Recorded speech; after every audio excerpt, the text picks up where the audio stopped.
Hello and welcome to the latest This is the Music Meets podcast. I'm absolutely delighted to be joined by Steve, Kenny and Mark, who of course are from the Heavy North, who back in April released one of the albums of the year in Electric Soul Machine.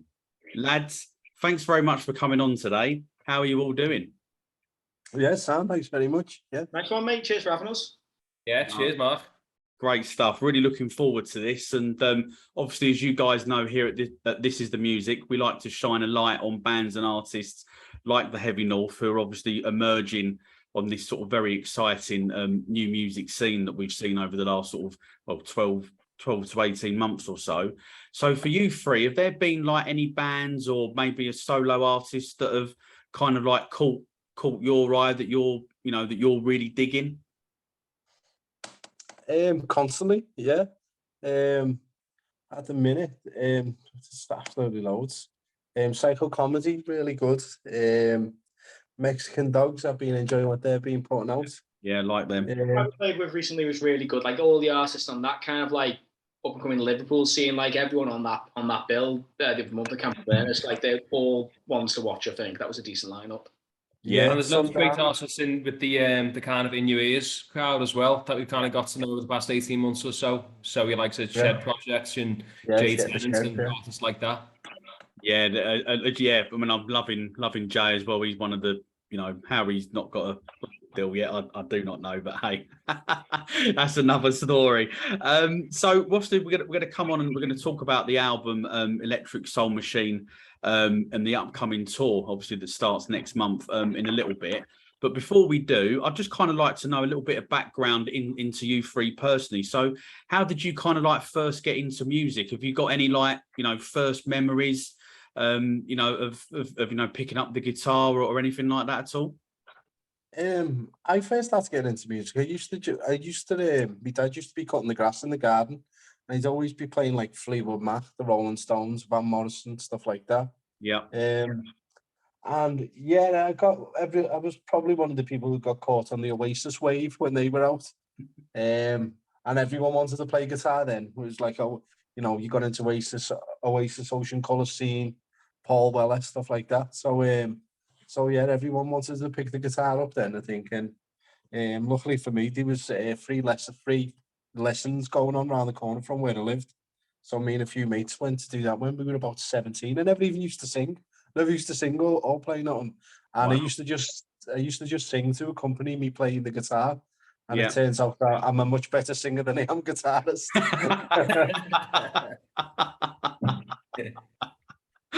Brilliant. And how about you, Mark?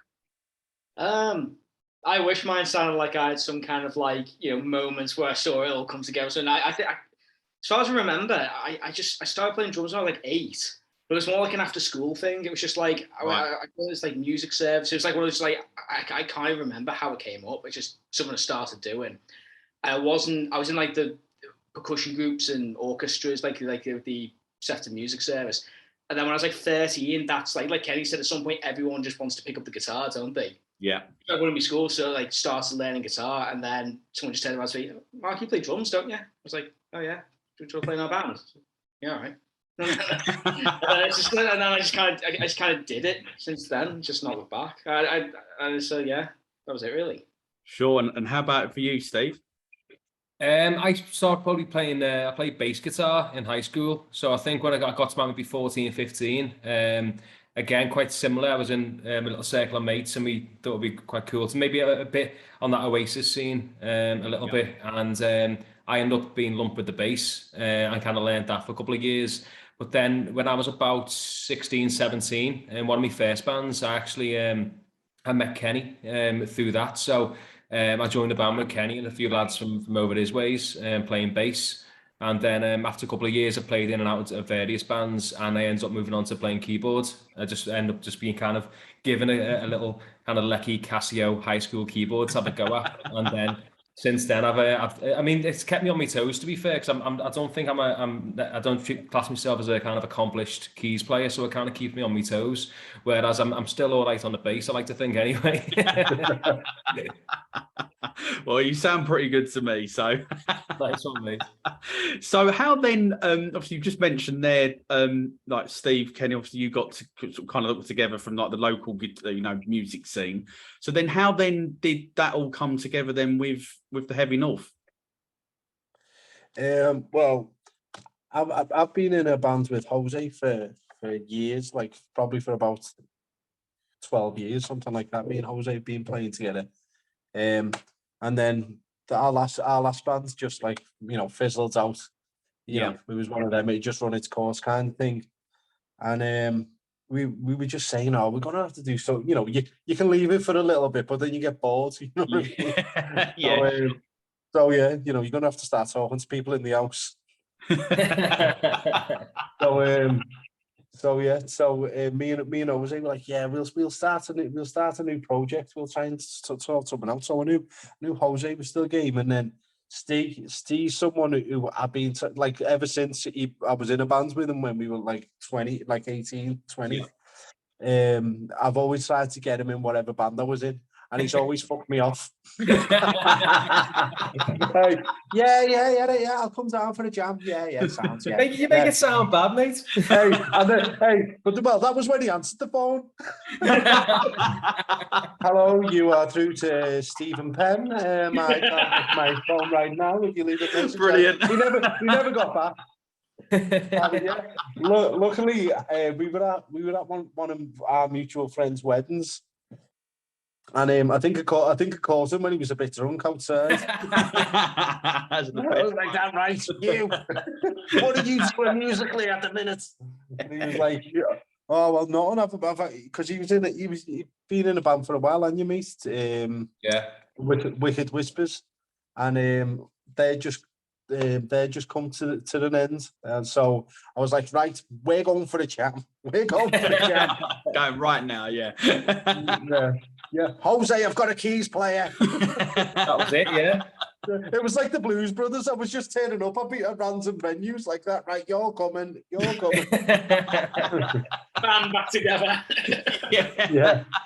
And Mark, was you already in the band at that point, or was you sort of, almost like dragged by the sounds of? That's what happened with Steve. I didn't actually know anyone. I didn't know any of the lads. I'd heard of Jose through his recording studio, and I'd heard of Jacoby, Kenny, and Jose's previous bands.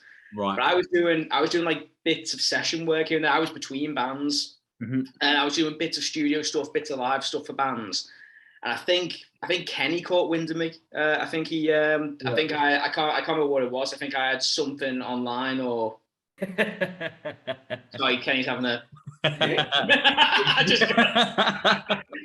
like that. It's like the old national lottery finger coming out the sky. I felt like I was coming up the screen then. I felt immersed. Yeah, then I got invited. I think I just got invited down the studio. I can't remember. I think it was that. And then I got invited down the studio for the jam. I don't think Andy was there at this point. But I met Kenny, Steve, and Jose, and we had a jam, didn't we? Yeah. That's how I got involved, like through that. And that was about 2018, I think. Earlier, it was like late 2017. I remember because I remember the gigs I was wrapping up around then. I had nothing on basically, and Kenny messaged me. I was like, "Oh yeah, something new, cool."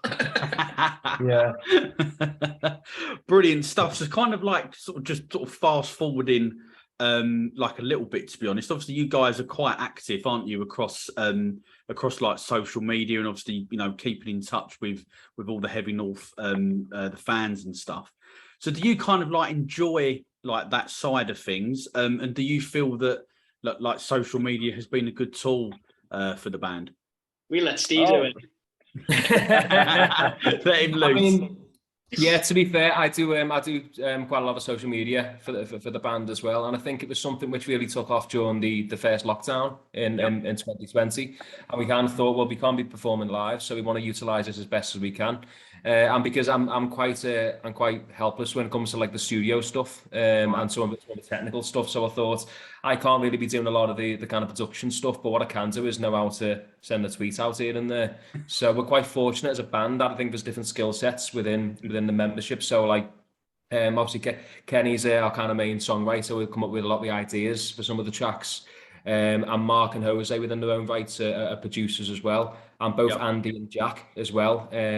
They're both of them are techie guys as well. They know the way around a lot of the kind of mixing desks and pedal boards and that kind of stuff. So with the social media, it kind of took off during the first lockdown, and we tried to utilize as best we can. Did some like live streams, and I think when we started getting a bit of momentum, probably in about mid 2020, we were kind of building up to release our first EP.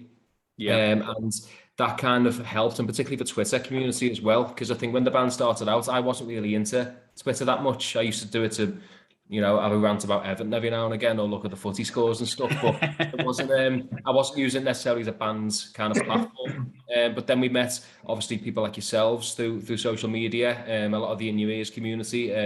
Got to give a shout out to Dan Potter as well. Yeah.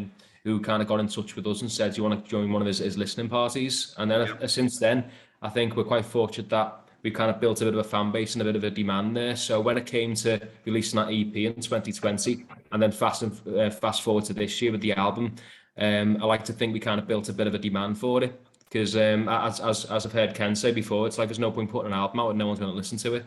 So I think we were able to get to a level where I think there was a demand for it, and that kind of led to why we wanted to give the first 150 people the opportunity to put the name in the sleeve. And if I'm right, mate, I think yours is in there as well. Yes, I am. Yes, obviously it was a fantastic gesture, and well, I won't open it up now. It would take me too long to find it with my eyesight. But no, I mean, I think little things like that, personally, I think go quite a long way. So I think it was a great call.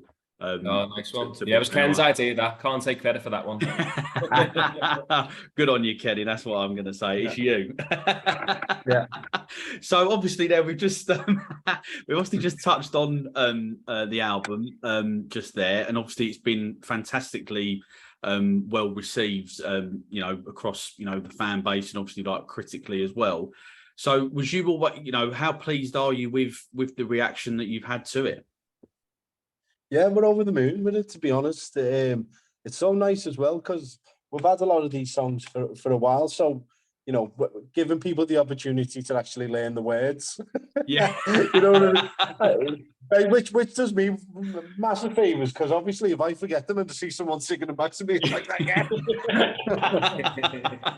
It happened to us in Manchester.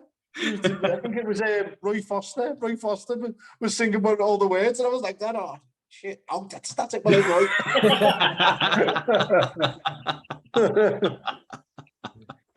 Yeah, just give it one of them, just flag it and put the mic out like that. Go on, what? You'll definitely always get someone.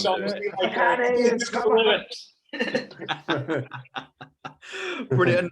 And obviously you just touched on there, obviously with Jose being obviously like one of your sort of sound engineer type things, and obviously with the studio as well that he's got hold of. So that's obviously where you recorded it. Was it quite an easy process for you to go from sort of like practice rooms and hearing it and then going sort of doing the sort of techie stuff and actually getting it down on obviously vinyl and every other platform? Yeah, it's just like a natural progression, because I mean obviously we've got the massive luxury of having Jose as our producer and have his own studio, so it alleviates a lot of the pressure that bands feel going into a studio. We're there every week. Yeah. So some people go into a studio and completely fall to bits. Especially when they're paying by the minute or whatever it may be. You know what I mean? Yeah. We fall to bits. We know we're in next week, so it's yeah. Oh, we haven't done the vocals. Oh well, tomorrow. Yeah. So it sounds. I mean, the way we've been working it is we've been doing just like getting a general track down, just like the rhythm section and a guide, isn't it? And then Mark gets the drums down and we just build everything around that. So yeah, it's an easy progression and everyone's quite competent. So yeah. I think we had our own challenges because a lot of it was during that lockdown period as well, and it was kind of like intermittent lockdowns. So at one point you're like, right, we can all get back in at the same time, we can all do our parts and stuff like that. But most of it was kind of chipped away at over a number of months between the lockdowns when we could. So there was only probably a handful of times when all kind of five of us were all in in the studio at the same time. And it is worth mentioning, we recorded the album as a 5-piece, but then Jack, our 6th member, joined us early this year following the release of the album. So yeah, we all kind of chipped away at that album over probably a period of about 6 to 8 months, I think. And being honest, we actually wanted to release it a bit earlier. So the recording part, like you say, the actual kind of coming together and making that album, as Ken said, it's quite a natural progression for the band and ourselves. But the difficulty was committing to getting the vinyl produced, because then we had these big global manufacturing delays, and we kind of already put our eggs in one basket and said, yeah, we're going to release it on vinyl. And we didn't want to have one of these releases where it's on Spotify and then you got to wait 9 months to get the vinyl. We kind of thought it's worth kind of sitting on that and waiting for that vinyl. So in a way, we would have ideally released it at the end of last year, the end of 2021. But as it worked out, it kind of, even though it was a bit delayed, it could have been an awful lot worse, you know. And I know there's a lot of artists as well, and we're fortunate to be in a position that we have got it. But there's bands now who's still waiting 18 months for vinyl releases. So in a way, it has. We do count ourselves as being quite fortunate with that, Mark. Yeah, no, definitely. I think I remember seeing some of the, I think it was on the Instagram videos, I think, with the, you know, popping in and out of the studio. And as you just said there, with all the delays, I mean, I can only imagine what that must be like, because I'm assuming that you're getting lots of people going, when's it out, like, you know, quite a lot. And it's not just one person, it's, you know, probably hundreds, and you're probably like, you know, with all the best will in the world, you know. Well, especially when we don't even know ourselves. That's the. Well, that's soon, I hope. They told us this.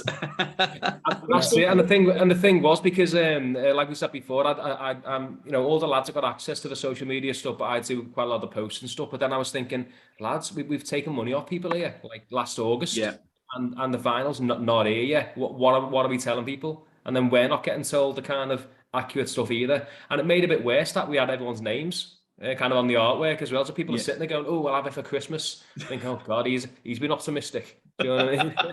So, but luckily it kind of landed with us the end of March with the vinyl. So then we thought, right, we'll get the digital land up, the CDs and all that.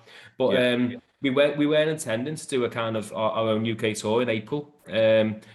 But because we weren't too sure when the final was going to arrive, we ended up pushing the whole tour back. So in a way, it's worked out well that, like Ken touched on before, we get a chance to get our fans and followers to know the songs and learn the lyrics 6 months later for the tour. Definitely, and just sort of, you just mentioned sort of live gigs there. Obviously, back at the start of the year, you obviously played the very world famous Cavern Club. Obviously, it was recorded as part of the BBC introducing, wasn't it? And obviously, it's up on your YouTube channel, which for those that haven't seen it yet, I highly recommend you do, because it is fantastic, and it just gives another sort of flavour and an avenue into the album. So for you guys then, was that kind of like the first time you ever played at the Cavern Club? And if so, was it, what was the experience like, and did it meet expectations? Yeah, I've played there before. I've played there a few times. The she was lost on me ages ago. So it was better the time I played. I remember it was the best time I played there. The last time I played it. Dragging it back. The last time I played it. Sorry, Mark. Sorry.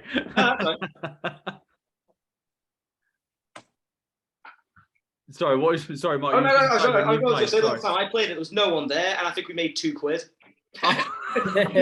We were chuffed because we made a profit. So, I remember our guitarist came through with I think it was like £2 in drinks tokens. I was like, look, lads, we made money. It's a viable business.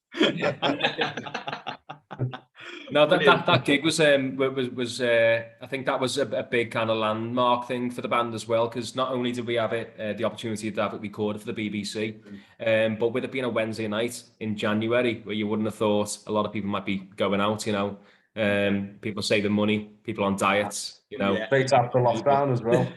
Yeah, the lockdowns as well, and I think What also we can't take for granted, it was Jack's first gig with us as well. So it was our first performance as a 6-piece. Yeah. So he was kind of thrown at the deep end there. And I remember a couple of days before the cabin gig, we were on the radio, and it was me and Jack doing an interview, and Jack was going, "I haven't even played a gig with the lads yet. What am I saying here on BBC?" But I think that was, for me, I think that was such a big stepping stone for the band as a whole. It was our first performance as a 6-piece, but selling out a venue like the Cavern on a Wednesday night in January, I don't think we could have really asked for more.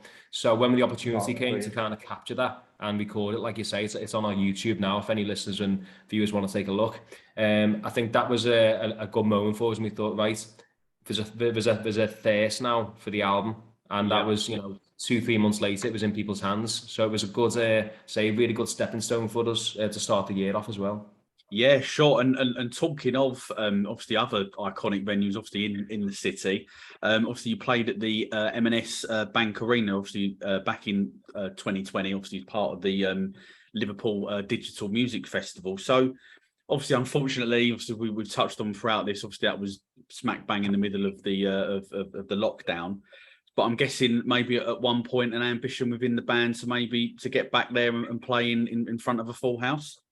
Oh yeah, definitely. Yeah, I wouldn't mind. Capacity venue. We played that arena at capacity. We've done it. It's done. No one else was allowed in. In terms of the pandemic.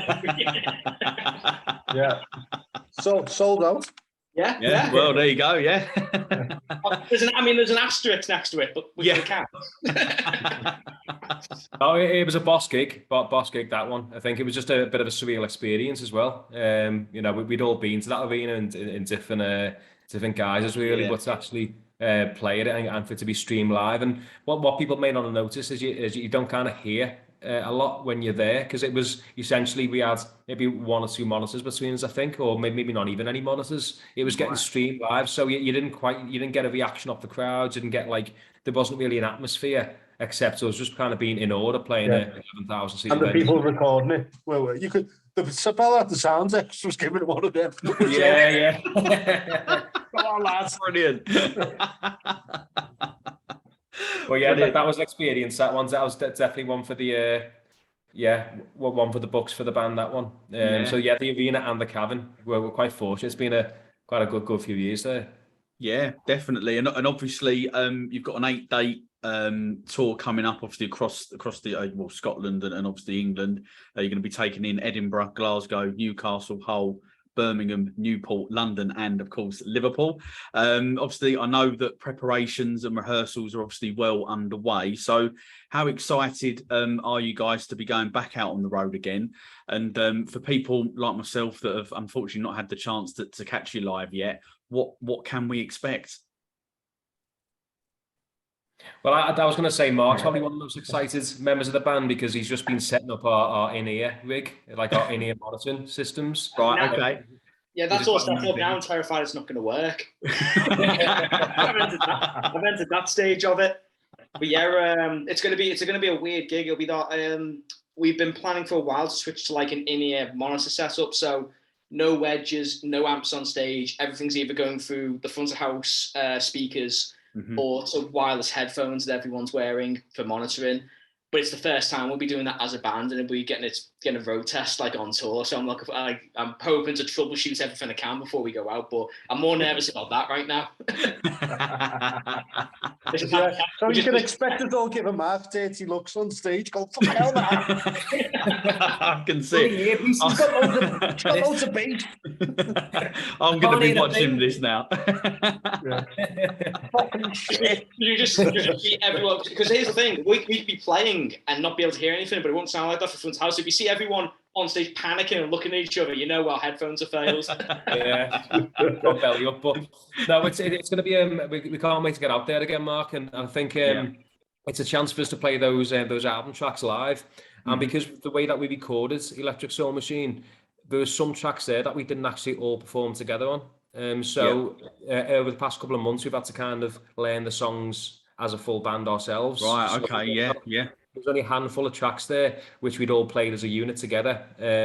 So it's going to be first time kind of playing practically the whole album. And the tour finishes with our hometown show in Liverpool, where we're going to be playing it from start to finish. And we've invited some of the guests who recorded on the album to perform with us in Liverpool as well. So we've got a quartet, saxophone player, trumpet player, backing singers, the full works really.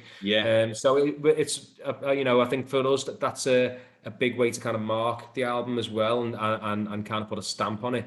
But we're just a bit gutted we couldn't take the whole kind of 12-piece on tour with us as well. But at a band at our level, there's only so much we can do. But we're really looking forward to playing. We've never played Scotland before, which I think is as a band, it's gonna go off up there. I mean, we were only playing live for about a year before the pandemic, or a year or two. So we didn't really get out an awful lot. So this September is shaping up to be quite a boss one for us.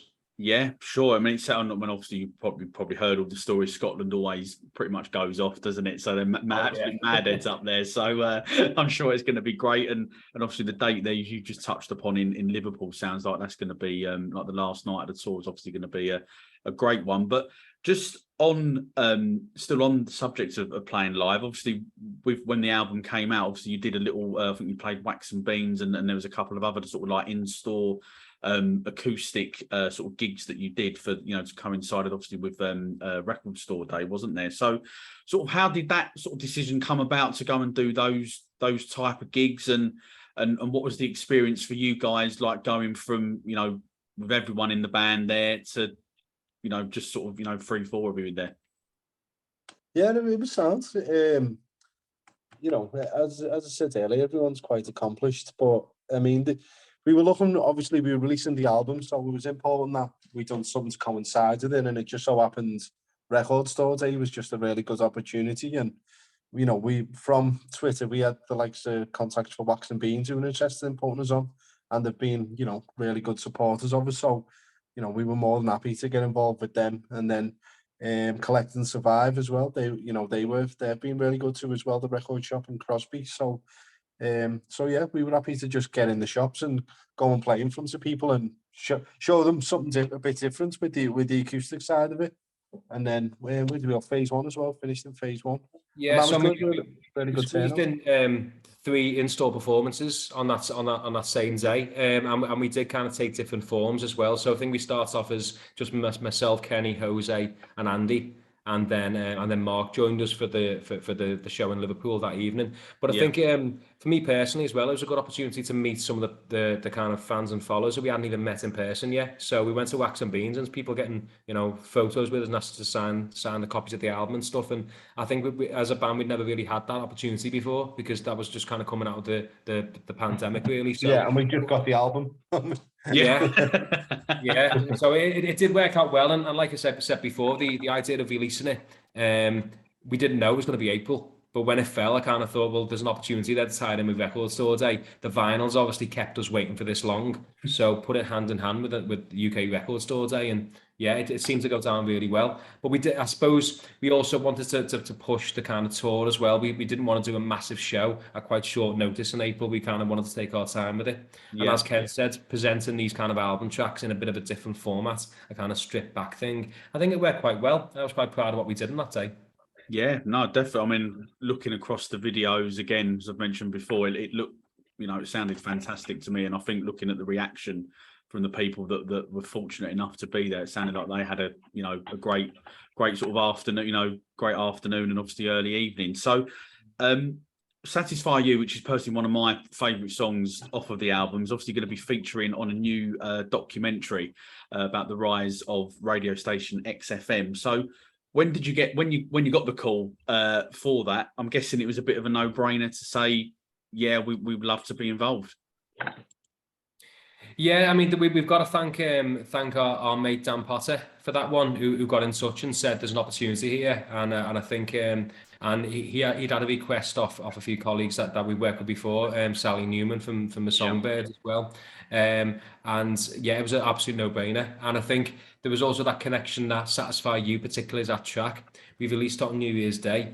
And that night, so New Year's Day night, it got played on Radio X for the first time, which is essentially I understand they are kind of different broadcasting agencies, but it was a kind of rebrand of XFM as well. Yeah, And John Kennedy, who kindly played Satisfy You on New Year's Day, he's obviously the talking head in the new documentary as well, the rise of XFM. So I think it kind of all came a bit full circle. But the truth is, Mark, and I think, to be completely honest now, it might be a 5-second clip, it could be a 10-second clip, or we might be at the very end of the credits. We're not too sure yet, but we're all really excited to watch it. Like, it'd be how not to sound. Yeah.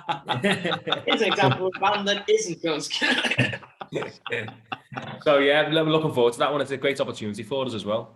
Yeah, definitely, absolutely, and obviously talking of more sort of opportunities really that you've had. Obviously, you were invited along to do the Tim Burgess Twitter listening party, obviously just a few weeks ago. So obviously, for those that don't know, obviously the idea is you put the record on and the band obviously tweets away. So how was that like for you, Steve? I'm guessing that you were the man behind in charge of doing the majority of the tweets.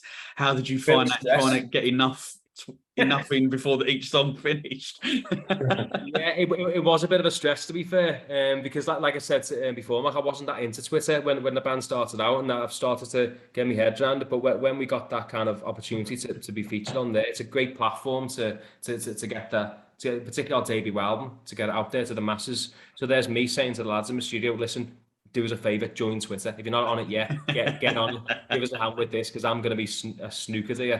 Because I was getting DMs as well off like the listening party page saying, don't be retweeting that yet, just keep your posts. And it was just a little bit manic, but it was a good opportunity for us. And I think off the back of that, I think we earned a few more fans and followers as well. And obviously, I think for people who've heard the album, I'd like to think it's quite a contagious kind of effect on people. So even if someone might go, oh, that sounds good, it's not for me, but I know who will love this. I think we owe a lot to those kind of fans and followers who've passed our name and music on to other people as well, a bit like yourself, and like I said before, a lot of the people we've met over social media, and I think the listening party had that kind of same ripple effect. Yeah, sure, definitely. I mean, I was enjoying this. Any excuse, not that I need an excuse to listen to the album anyway, but it's just nice to get another sort of like little perspective, I guess, on what it meant for you guys, obviously, as we've discussed through this. So we're just going to take a little short break away from music momentarily. I'm going to talk about football. So I'm not sure who supports who, but I know we've got a mixture of Liverpool and Everton fans in the band. So who supports who, and how did you end up, supporting the Reds or the Blues? I support Liverpool. I'm named after Kenny Dalglish. So. Okay, so you had no choice then, by the sounds of it. Yeah. And I'm the Everton fan, alongside Andy, the bass player, who sadly couldn't join us tonight on the call. But yeah, and Mark, what about yourself, mate? I'm not really talking about football.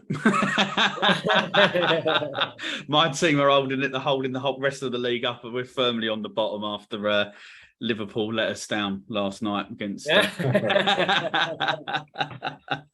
which I'm sure that obviously you're gonna turn it around. I mean, what sort of expectations have you got for both of you this year, for Everton and Liverpool, in terms of league or cup cup runs or anything like that this year? I think Liverpool are going to have a slow start, as they have been thus far. You think? I don't really think an Evertonian's in any position to laugh at anyone. But no, I think last season took a lot out of us. It took a lot out of me. I'm genuinely considering just having a year off and just coming back next season. I'm just thinking I'm not doing football this season. I'm starting because last season was just ruined me emotionally. So yeah. He sounds a bit like Klopp, doesn't he, Mark? He's there's too many games, the tires, there's too much football to play here. Well, I'm just hearing excuses, to be fair. Well, we did play every single game we possibly could, something that used to wouldn't know nothing about. Well, to be fair, we did all right last year. We semi-finals of the cup, European Cup. We did all right. Yeah. I haven't got what have you got, Steve? Yeah, I mean, as long as we stay up, I think that was the battle for particularly the second half of last season. I'm happy for us to keep sticking with Frank for a little while. He seems to be saying and doing the right stuff. It's just the plague with injuries and also the uncertainty of players' futures as well. I mean, we were doing an interview a couple of weeks back, and I was asked about Anthony Gordon. I was like, he's staying, and now even just tonight, there's rumours that he's going, or we've turned down bids. But it's one of them, I think, we're used to being in the bottom half of the table, but looking at the league table now and seeing Liverpool just 1 point above us, it's refreshing. You know what I mean? But we're keeping it nice and cosy down there. Liverpool are just kind of tourists in the bottom half of the league at the moment. Oh yeah, we won't be there long. Don't worry about that. We won't be there long. I mean, if you want, we can have another meeting in a few weeks, and we can discuss it then. I'll see you in London in September. See how everyone's getting on. Brilliant, love it. Oh, you should have seen me today in work. You know what? I don't really ever go with the Evertonians too much because if anything, I feel sorry for them. And you should have seen the amount of people that walked over to my desk with proper big grins on their face, and they were just like, "How are you glowing? How are you glowing? Oh, we got beat by Man United away. Oh, terrible us." It's small wins. We take what we can get. And yeah, I think last night's result, a bit of a shock at that. Yeah, definitely. It was a bit of a surprise. I wasn't expecting that. I thought West Ham might move up one place in the table, to be fair. So I'm most disappointed. I don't think the worst thing about it is though, we looked absolutely awful though. That's the worst thing about it. If we if we had a bit about us and we got beat, I wouldn't have been as bothered, but we looked absolutely dog-tired. Yeah, agreed. Totally agree. So we're going to go. We've obviously just been speaking there about the starts of the season for our three prospective clubs. So we're going to go back to the music, and we're going to talk about if you maybe had like a musical time machine, what sort of era of music would you like to travel back to, and why? And Mark, we'll come to you first on that one. Oh, damn. Sorry. I don't know. Probably. I don't know. The sort of 90s grunge kind of like punk sort of scene, interests me. I think something like that. I've never really been into like anything earlier than that. Enough to want to really want to be there. You know what I mean? Yeah. Maybe going way back to like 50s, 60s kind of stuff, just because it's where everything started, and that'd be interesting to see. But yeah, that. Yeah, sure. Just nothing in between. It's all crap in between. And how about you, Steve? What would be your sort of ideal sort of moment for musical history? I mean, I think for me, it'd probably be the kind of late 60s. I think that kind of first kind of Woodstock era there, when you got the likes of, Hendrix kicking about. We got the Beatles, got the Stones, Led Zeppelin. I mean, all that kind of stuff is right up my street as well. I mean, I'm assuming the time machine is also a bit of a kind of, it can move us around the world as well. If you want it to, do whatever you want. It'd be one thing to say, obviously, as has been being from Liverpool, the idea of watching the Beatles before they were big, something like that would be amazing, or the Quarrymen or something like that. I mean, for my mum and dad grew up with the whole Mersey beat scene in the 60s. Oh wow! And my dad's even got a school photo with Paul McCartney on the same photo as well. Yeah, think, being around that era would have been amazing. But for me, I think personally, the kind of the more American kind of scene, particularly the kind of Hendrix stuff coming out there, Woodstock, all that would have been great for me. I'm also quite into some of the quite obscure psychedelic 60s stuff as well. So, obviously you've got like the Doors, but some of the more obscure ones as well. The Zombies, the Animals, so some of the British Invasion stuff. And some of the mad American ones with crazy names. So yeah, definitely the kind of late 60s for me, Mark. Yeah, definitely. And you just mentioned Woodstock there. Have you watched that the documentary that's been over it's on off its head, isn't it? was mad. I think it was like a city riot or something. It was up there, wasn't it? I thought it was like Fire Festival, but on steroids, like worse. Fire Festival's Disney compared to that.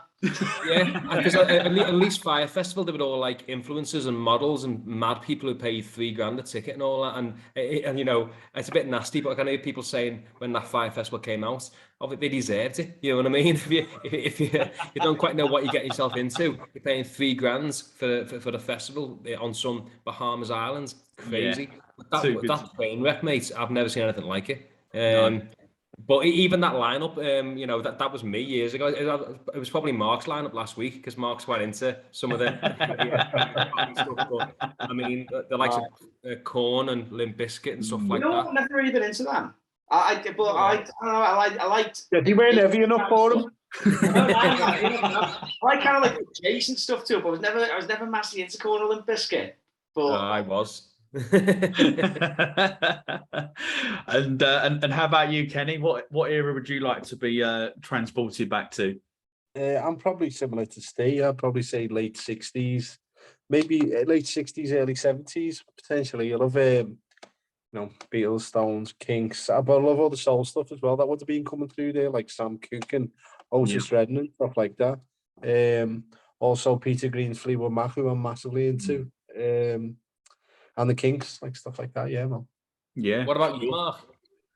Me, well, I think the guy over here is probably the big giveaway for me. So probably that sort of like, although I was obviously brought up in that kind of era anyway, it'd be nice to sort of maybe been like just a little bit older, just to sort of, you know, appreciate it a little bit more. But I guess probably to try and be a little bit different from that, I guess the most obvious one is probably sort of like the sort of mid to late 60s sort of period, really, I think, and obviously similar to you two, to be fair.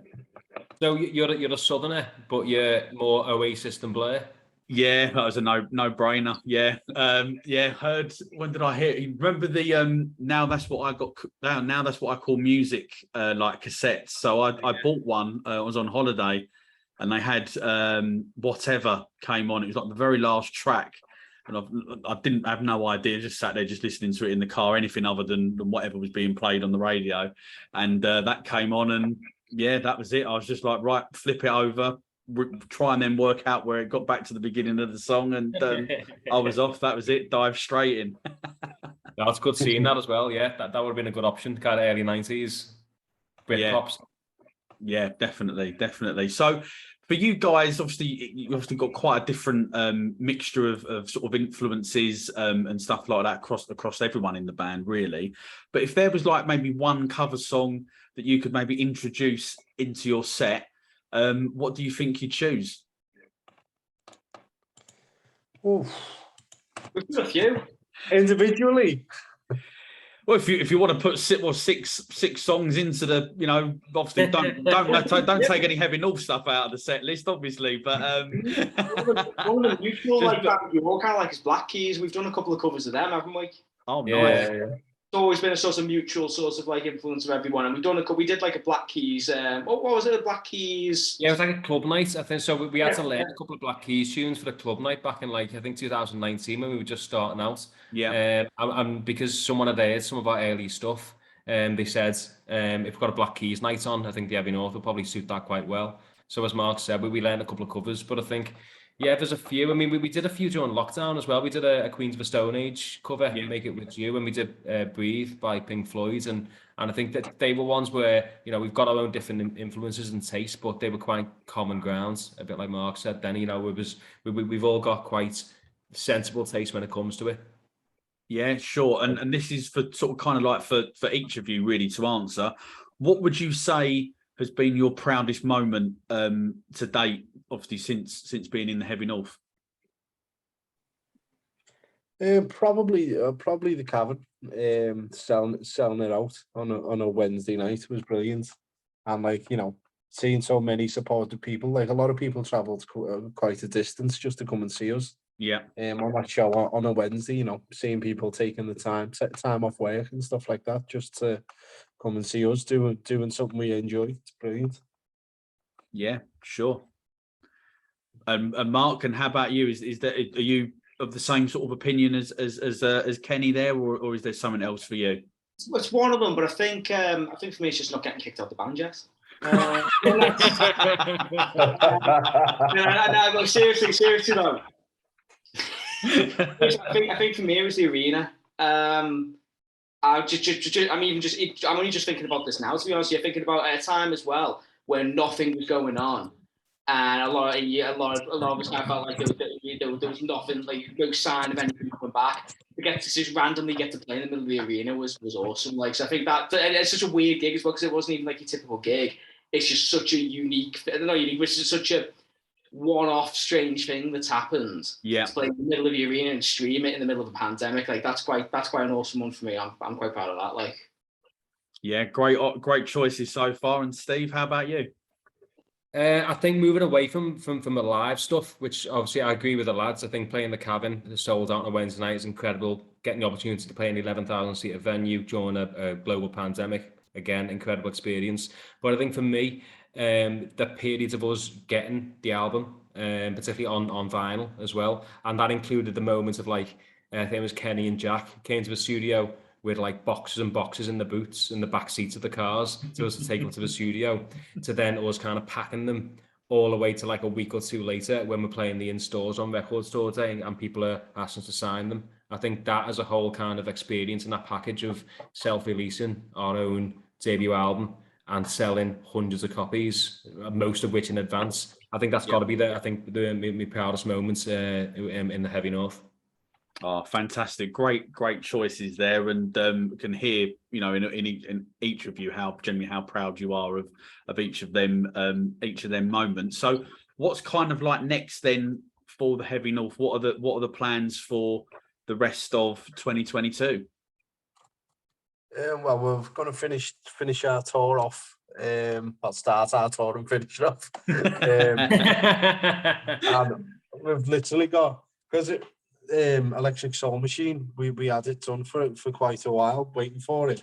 We've got a backlog of about 30 odd songs, just wow, waiting to start getting stuck into.